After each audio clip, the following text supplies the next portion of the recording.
I'm sure you've heard the news. A dangerous wildfire is putting Pompton Lake's homes at serious risk.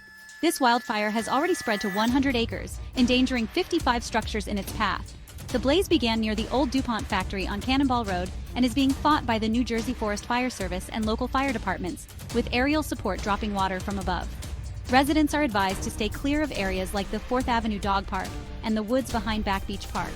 The fire is causing smoke to impact visibility on Interstate 287, leading to lane closures. While no evacuation orders have been issued yet, the situation remains critical. The cause of the fire is still under investigation, and updates will follow soon. Stay safe, stay informed, and make sure to hit that subscribe button for the latest updates on this developing story.